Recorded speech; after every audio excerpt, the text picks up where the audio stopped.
নমস্কার বন্ধুরা, আপনারা দেখছেন সংবাদ স্টুডিও। আজ 8ই জুন সোমবার, আর এই মুহূর্তে রাজ্য জুড়ে একের পর এক বিস্ফোরক ঘটনা।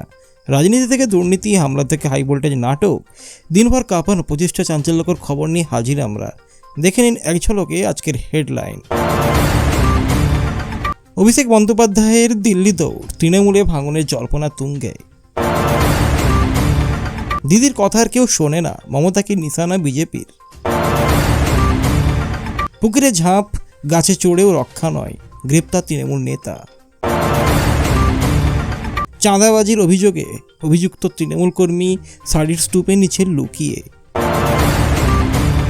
স্বরূপ বিশ্বাস ইস্যুতে তৃণমূলের অস্বস্তি বাড়ছে। ইন্ডিয়া জোটের বৈঠকের আগে চাপে তৃণমূল। নির্বাচনের পরও রাজ্যে রাজনৈতিক উত্তাপ কমছে না। পূর্ব মেদিনীপুরে তৃণমূলের অস্বস্তি, পদত্যাগ ও এনআইএ অভিযান। বিধানসভা ভোটের পর তৃণমূলের অভ্যন্তরীণ সংকট নিয়ে নতুন আলোচনা। বিজেপি বনাম তৃণমূল, নতুন ক্ষমতার সমীকরণ নিয়ে চর্চা। কামারহাটিতে মদন মিত্রের গাড়িতে ডিম ছোড়া। তৃণমূলের সাংসদ শিবিরে ভাঙনের গুঞ্জন। বিজেপি বলছে মমতার দলের নিয়ন্ত্রণ দুর্বল। বিহারে নাটকীয়ভাবে গ্রেপ্তার তৃণমূল নেতা কৈলাস মিশ্র। ইন্ডিয়া জোটের বৈঠকের আগে তৃণমূলের ওপর চাপ। আয়ুষ্মান ভারত নিয়ে বড় পদক্ষেপ। বিজেপি সরকারের প্রথম মাসের কাজ নিয়ে আলোচনা। কালীঘাট ও দক্ষিণেশ্বর উন্নয়নে বড় পরিকল্পনা। মদের কেলেঙ্কারি নিয়ে তৃণমূলকে নিশানা বিজেপির। মীরা ভট্টাচার্যের মন্তব্যে রাজনৈতিক চর্চা। তৃণমূল নেতৃত্বের ভবিষ্যৎ নিয়ে প্রশ্ন। বিধানসভা হারের পর জেলা স্তরে পর্যালোচনা শুরু। বিজেপির লক্ষ্য প্রশাসনিক সংস্কারের গতি বাড়ানো। বিরোধী শিবিরে নতুন জোট সমীকরণের আলোচনা। ভোট পরবর্তী বাংলার রাজনীতি এখন উত্তপ্ত। নমস্কার বন্ধুরা, বিস্তারিত খবর বলার আগে আপনাদের কাছে একটাই অনুরোধ, যদি ভিডিওটি ভালো লেগে থাকে তাহলে অবশ্যই ভিডিওটিকে লাইক করে চ্যানেলটিকে সাবস্ক্রাইব করবেন, কারণ আপনাদের একটা লাইক আর চ্যানেলটাকে সাবস্ক্রাইব করা এটা আমাকে ভীষণভাবে মোটিভেট করে। পশ্চিমবঙ্গের রাজনৈতিক মহলে বর্তমানে সবচেয়ে বেশি আলোচিত বিষয়গুলির একটি হল তৃণমূল কংগ্রেসের অভ্যন্তরীণ পরিস্থিতি। সাম্প্রতিক সময়ে দলের কিছু সাংসদ ও নেতার মধ্যে মতবিরোধের গুঞ্জন ছড়িয়ে পড়েছে, যা নিয়ে রাজনৈতিক মহলে নানা জল্পনা শুরু হয়েছে। এই পরিস্থিতির মধ্যেই তৃণমূলের সর্বভারতীয় সাধারণ সম্পাদক অভিষেক ব্যানার্জি হঠাৎ দিল্লি সফরে যান। তার এই সফরকে ঘিরে রাজনৈতিক মহলে ব্যাপক কৌতূহল তৈরি হয়েছে।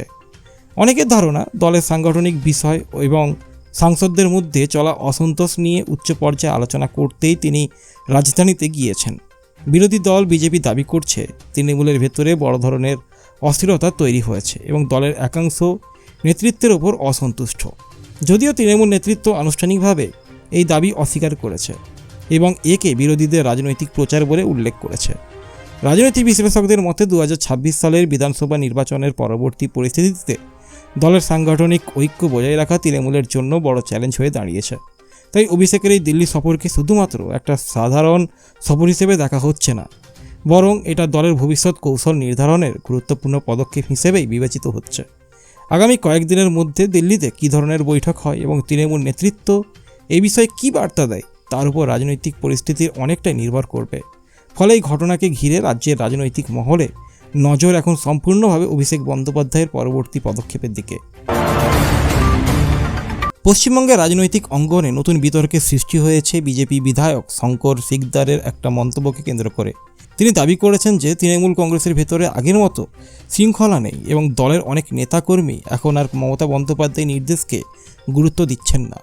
বিজেপির অভিযোগ, বিধানসভা নির্বাচনের ফলাফলের পর তৃণমূলের অভ্যন্তরে অসন্তোষ বেড়েছে। বিভিন্ন স্তরের নেতাদের মধ্যে মতবিরোধ এবং নেতৃত্ব নিয়ে প্রশ্ন উঠছে বলেও তারা দাবি করছে। এই পরিস্থিতিকে সামনে রেখেই শঙ্কর সিকদার মন্তব্য করেন যে দিদির কথা আর কেউ শোনেন না। অন্যদিকে মমতা ব্যানার্জির দল তৃণমূল কংগ্রেস এই অভিযোগ সম্পূর্ণভাবে উড়িয়ে দিয়েছে। দলের নেতারা বলছেন বিজেপি রাজনৈতিক সুবিধা নেওয়ার জন্য ইচ্ছাকৃতভাবে এমন প্রচার চালাচ্ছে। তাদের দাবি দলের সাংগঠনিক কাঠামো এখনও শক্তিশালী এবং মমতা বন্দ্যোপাধ্যায় দলের একক ও সর্বসম্মত নেতা। রাজনৈতিক পর্যবেক্ষকদের মতে নির্বাচনের পর বড় রাজনৈতিক দলগুলির মধ্যে অভ্যন্তরীণ আলোচনা বা মতবিরোধ থাকতেই পারে, কিন্তু বিরোধীরা সেটাকেই বড় করে তুলে ধরে রাজনৈতিক আক্রমণের হাতিয়ার বানানোর চেষ্টা করে। বর্তমানে বাংলার রাজনীতিতে ঠিক সেই ছবি দেখা যাচ্ছে। এই মন্তব্যের ফলে রাজনৈতিক তরজা আরও তীব্র হয়েছে। আগামী দিনে তৃণমূল নেতৃত্ব কীভাবে সমালোচনার জবাব দেয় এবং দলের ভেতরের ঐক্যের বার্তা দেয়, সেটাই এখন রাজনৈতিক মহলের অন্যতম আলোচনার বিষয়। রবিবার পশ্চিমবঙ্গ বিহারের রাজনৈতিক মহলে সবচেয়ে চর্চিত ঘটনাগুলোর একটা ছিল তৃণমূল নেতা কৈলাস মিশ্রকে ঘিরে পুলিশের নাটকীয় অভিযোগ তার বিরুদ্ধে একটা মামলায় তদন্ত চলছিল এবং সেই সূত্রেই পুলিশ তাকে ধরতে অভিযান চালায়। পুলিশের দল পৌঁছানোর খবর পেয়েই কৈলাস মিশ্র পালানোর চেষ্টা করেন বলে অভিযোগ। প্রথমে তিনি বাড়ি ছেড়ে বেরিয়ে যান, পরে ধরা পড়ার ভয়ে একটা পুকুরে ঝাঁপ দেন। সেখান থেকে বেরিয়ে আবার একটা গাছে উঠে লুকিয়ে থাকারও চেষ্টা করেন বলে স্থানীয় সূত্রে জানা যায়। ঘটনাস্থলে তখন ব্যাপক উত্তেজনা তৈরি হয়। বহু মানুষ জড়ো হয়ে পুরো ঘটনাটি দেখতে থাকেন। কয়েক ঘন্টা ধরে চলা এই নাটকীয় ধাওয়া পাল্টা ধাওয়ার পর শেষ পর্যন্ত পুলিশ তাকে আটক করতে সক্ষম হয়। এই ঘটনার ভিডিও এবং ছবি দ্রুত সামাজিক মাধ্যমে ছড়িয়ে পড়ে। বিরোধীরা বিষয়টি নিয়ে তৃণমূলকে কটাক্ষ করতে শুরু করে, আর শাসক দলের সমর্থকরা দাবি করেন যে এটা আইনগত প্রক্রিয়া শেষ না হওয়া পর্যন্ত কাউকে দোষী বলা ঠিক নয়। রাজনৈতিক বিশ্লেষকদের মতে ভোট পরবর্তী সময় পশ্চিমবঙ্গের রাজনৈতিক উত্তেজনা এমনিতেই তুঙ্গে রয়েছে। তার মধ্যে একজন রাজনৈতিক নেতার বিরুদ্ধে এভাবে অভিযান ও গ্রেপ্তারের ঘটনা নতুন করে আলোচনা জন্ম দিয়েছে।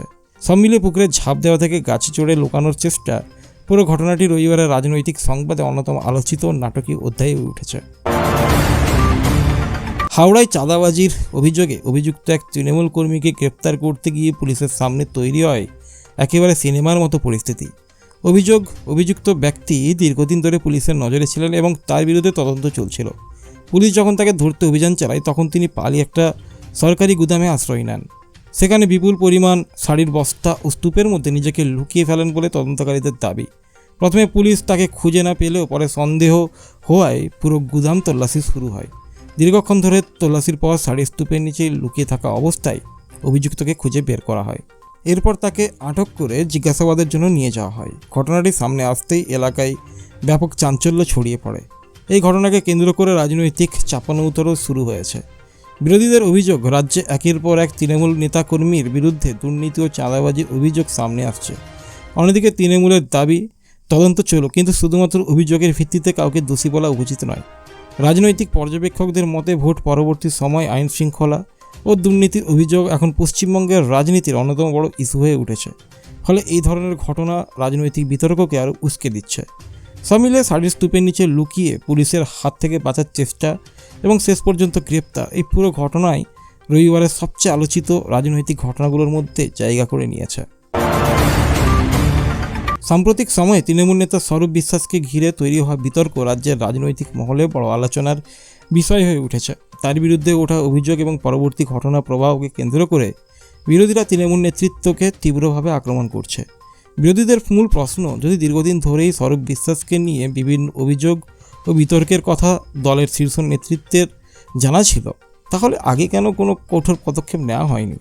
এই প্রশ্নকে সামনে রেখে বিজেপি ও অন্যান্য বিরোধী দল তৃণমূলের জবাবদিহিতা নিয়ে সরব হয়েছে। রাজনৈতিক মহলের একাংশের মতে ঘটনা শুধু একজন নেতাকে ঘিরে নয়, বরং দলের অভ্যন্তরীণ নজরদারি এবং সাংগঠনিক নিয়ন্ত্রণ নিয়েও প্রশ্ন তুলে দিয়েছে। ফলে বিষয়টি এখন ব্যক্তিগত বিতর্কের গণ্ডি ছাড়িয়ে রাজনৈতিক ইস্যুতে পরিণত হয়েছে।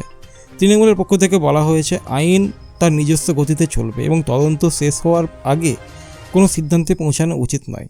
দলের নেতারা দাবি করছেন বিরোধীরা ঘটনাটিকে রাজনৈতিকভাবে ব্যবহার করার চেষ্টা করছে। তবে ঘটনাটি সামনে আসার পর থেকেই তৃণমূলের অন্তরে কিছুটা অস্বস্তি তৈরি হয়েছে বলে রাজনৈতিক পর্যবেক্ষকদের ধারণা। কারণ বিরোধীরা এই ইস্যুকে সামনে রেখে রাজ্য জুড়ে প্রচার শুরু করেছে এবং শাসক দলের ভাবমূর্তির ওপর এর প্রভাব পড়তে পারে বলে মনে করা হচ্ছে। সব মিলে স্বরূপ বিশ্বাসকে ঘিরে তৈরি হওয়া বিতর্ক এখন শুধু একটা আইনি বা প্রশাসনিক বিষয় নয়, এটা পশ্চিমবঙ্গের চলমান রাজনৈতিক সংঘাতের অন্যতম আলোচিত অধ্যায় পরিণত হয়েছে। আগামী দিনে তদন্তের অগ্রগতি এবং রাজনৈতিক প্রতিক্রিয়ায় নির্ধারণ করবে এই ইস্যুর ভবিষ্যৎ গুরুত্ব কতটা বাড়বে। রবিবারের রাজনৈতিক অঙ্গনে অন্যতম আলোচিত বিষয় ছিল ইন্ডিয়া জোটের গুরুত্বপূর্ণ বৈঠকের আগে বিরোধী শিবিরের অভ্যন্তরীণ পরিস্থিতি। বিশেষ করে পশ্চিমবঙ্গের ফলাফল এবং জাতীয় রাজনীতির নতুন সমীকরণকে কেন্দ্র করে তৃণমূল কংগ্রেসের ভূমিকা নিয়ে জোর আলোচনা শুরু হয়েছে। বিধানসভা নির্বাচনের পর রাজনৈতিক বাস্তবতা অনেকটাই বদলেছে। এই পরিস্থিতিতে বিরোধী জোটের ভবিষ্যৎ কৌশল কী হবে, কোন দল কতটা প্রভাবশালী ভূমিকা নেবে এবং আগামী জাতীয় রাজনীতিতে কার অবস্থান কোথায় থাকবে, এসব প্রশ্ন সামনে চলে এসেছে। তৃণমূল কংগ্রেস বরাবরই ইন্ডিয়া জোটের গুরুত্বপূর্ণ শরিকদের মধ্যে অন্যতম, কিন্তু সাম্প্রতিক রাজনৈতিক ঘটনাবলী এবং দলের অভ্যন্তরীণ চ্যালেঞ্জের কারণে জোটের বৈঠকের আগে তাদের উপর বাড়তি নজর পড়েছে। রাজনৈতিক মহলের একাংশ মনে করছে এই বৈঠকে তৃণমূলকে নিজের অবস্থান আরও স্পষ্ট করতে হতে পারে। অন্যদিকে জোটের বিভিন্ন শরিক দলের মধ্যেও মতপার্থক্যের খবর সামনে এসেছে। আসন সমঝোতা, নেতৃত্বের প্রশ্ন এবং ভবিষ্যৎ আন্দোলনের রূপরেখা নিয়ে ভিন্ন ভিন্ন মত রয়েছে বলে রাজনৈতিক সূত্রের খবর। ফলে বৈঠকের আগে জোটের অভ্যন্তরে চাপ উত্তেজনা তৈরি হয়েছে। বিজেপি ইতিমধ্যে এই পরিস্থিতিকে বিরোধীদের দুর্বলতা হিসেবে তুলে ধরতে শুরু করেছে। তাদের দাবি, ইন্ডিয়া জোটের শরিক দলগুলোর মধ্যে ঐক্যের অভাব রয়েছে এবং প্রত্যেক দল নিজেদের রাজনৈতিক স্বার্থকে বেশি গুরুত্ব দিচ্ছে। সব মিলিয়ে রবিবারের বৈঠককে শুধু একটা সাধারণ রাজনৈতিক বৈঠক হিসেবে দেখা হচ্ছে না, বরং বিরোধী রাজনীতির ভবিষ্যৎ দিক নির্দেশ, তৃণমূলের অবস্থান এবং জাতীয় স্তরে বিরোধী ঐক্যের বাস্তব চিত্র বোঝার জন্য এটা অত্যন্ত গুরুত্বপূর্ণ বলে মনে করা হচ্ছে। তাই রাজনৈতিক মহলের নজর এখন সম্পূর্ণভাবে এই বৈঠকের ফলাফলের দিকে। 2026 সালের বিধানসভা নির্বাচন শেষ হলেও পশ্চিমবঙ্গের রাজনৈতিক আবহাওয়া এখনও অত্যন্ত উত্তপ্ত। ভোটের ফল প্রকাশের পর থেকে রাজ্যের বিভিন্ন জেলায় শাসক ও বিরোধী শিবিরের মধ্যে সংঘর্ষ, বিক্ষোভ, অভিযোগ ও পাল্টা অভিযোগের ঘটনা সামনে আসছে। বিরোধী দলগুলোর অভিযোগ, তাদের বহু কর্মী ও সমর্থক নির্বাচনের পর রাজনৈতিক প্রতিহিংসার শিকার হচ্ছেন। অন্যদিকে শাসক পক্ষ দাবি করছে আইনশৃঙ্খলা রক্ষার জন্য প্রশাসন নিরপেক্ষভাবে কাজ করছে এবং বিরোধীরা রাজনৈতিকভাবে বিষয়টিকে বাড়িয়ে দেখানোর চেষ্টা করছে। গত কয়েকদিনে বিভিন্ন এলাকায় দলীয় কার্যালয়ে হামলা, কর্মীদের ওপর আক্রমণ, মিছিলকে কেন্দ্র করে উত্তেজনা এবং থানায় অভিযোগ জমা দেওয়ার ঘটনা রাজনৈতিক পরিবেশকে আরও উত্তপ্ত করে তুলছে। ফলে সাধারণ মানুষের মধ্যেও উদ্বেগ তৈরি হয়েছে। এই পরিস্থিতিকে কেন্দ্র করে বিরোধী দলগুলো রাজ্য সরকারের বিরুদ্ধে সরব হয়েছে। তারা দাবি করছে গণতান্ত্রিক পরিবেশ বজায় রাখতে প্রশাসনের আরও সক্রিয় ভূমিকা প্রয়োজন। অন্যদিকে শাসকপক্ষ বলছে বিচ্ছিন্ন ঘটনাকে রাজনৈতিক রং দেওয়া হচ্ছে।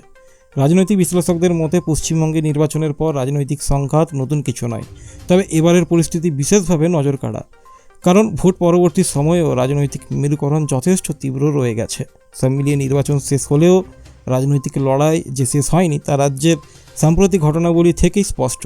আগামী কয়েক সপ্তাহে পরিস্থিতি কোন দিকে যায় সেটাই এখন পশ্চিমবঙ্গের রাজনৈতিক মহলের অন্যতম বড় প্রশ্ন। পূর্ব মেদিনীপুর জেলাকে দীর্ঘদিন ধরেই তৃণমূল কংগ্রেসের অন্যতম শক্ত ঘাঁটি হিসেবে ধরা হয়, কিন্তু রবিবার এই জেলা থেকেই একাধিক রাজনৈতিক ঘটনার খবর সামনে আসায় নতুন করে চর্চা শুরু হয়েছে। বিশেষ করে জেলা পরিষদের শীর্ষ পদে পরিবর্তন এবং একটা তদন্তমূলক অভিযানের ঘটনা রাজনৈতিক মহলে যথেষ্ট আলোড়ন ফেলেছে। প্রথমত, পূর্ব মেদিনীপুর জেলা পরিষদের সভাপতির পদত্যাগ রাজনৈতিক মহলে নানা প্রশ্নের জন্ম দিয়েছে। যদিও আনুষ্ঠানিকভাবে প্রশাসনিক বা ব্যক্তিগত কারণের কথা বলা হয়েছে, বিরোধীরা এর পেছনে রাজনৈতিক চাপ বা অভ্যন্তরীণ মতবিরোধের ইঙ্গিত দিয়েছে। এক তৃণমূল পদাধিকারীর নাম সামনে আসায় বিষয়টি আরও সংবেদনশীল হয়ে উঠেছে। তদন্তের অগ্রগতি নিয়ে এখনও বিস্তারিত তথ্য প্রকাশ না হলেও ঘটনা রাজনৈতিকভাবে যথেষ্ট গুরুত্ব পেয়েছে। বিরোধী দলগুলোর দাবি এই ঘটনাগুলো প্রমাণ করছে যে তৃণমূলের সাংগঠনিক ভিতরের মধ্যে সমস্যা তৈরি হয়েছে। তারা অভিযোগ করেছে একের পর এক বিতর্ক ও তদন্ত দলের ভাবমূর্তির ওপর নেতিবাচক প্রভাব ফেলেছে। অন্যদিকে তৃণমূল নেতৃত্বের দাবি আইনগত তদন্তকে রাজনৈতিক রং দেওয়া ঠিক নয়। তারা বলছে কোনো তদন্ত চললেই কাউকে দোষী বলা যায় না এবং বিরোধীরা রাজনৈতিক লাভের জন্য ঘটনাগুলোকে অতিরঞ্জিত করছে। রাজনৈতিক বিশ্লেষকদের মতে পূর্ব মেদিনীপুরের মতো গুরুত্বপূর্ণ জেলায় এমন ধারাবাহিক ঘটনা সামনে আসা আগামী দিনের রাজনীতিতে প্রভাব ফেলতে পারে, কারণ এই জেলা শুধু সাংগঠনিক দিক থেকেই নয়, রাজ্যের সামগ্রিক রাজনৈতিক সমীকরণের ক্ষেত্রে অত্যন্ত গুরুত্বপূর্ণ। সব মিলিয়ে জেলা পরিষদ সভাপতির পদত্যাগ এবং এনআইএর অভিযান, এই দুই ঘটনায় রবিবার পূর্ব মেদিনীপুরকে পশ্চিমবঙ্গের রাজনৈতিক আলোচনার কেন্দ্রবিন্দুতে নিয়ে এসেছে। তো বন্ধুরা, এই ছিল আজকের ভিডিওটা ভালো লাগলে অবশ্যই একটা লাইক করে দেবেন এবং চ্যানেলটি সাবস্ক্রাইব করতে একদম ভুলবেন না। আপনাদের প্রতিটা লাইক, কমেন্ট এবং সাবস্ক্রাইব আমাদের আরও ভালো ভিডিও বানাতে উৎসাহ দেয়। আজ এখানে শেষ করছি, আবারও দেখাবে পরে নতুন ভিডিওতে। ততক্ষণ পর্যন্ত ভালো থাকুন, সুস্থ থাকুন।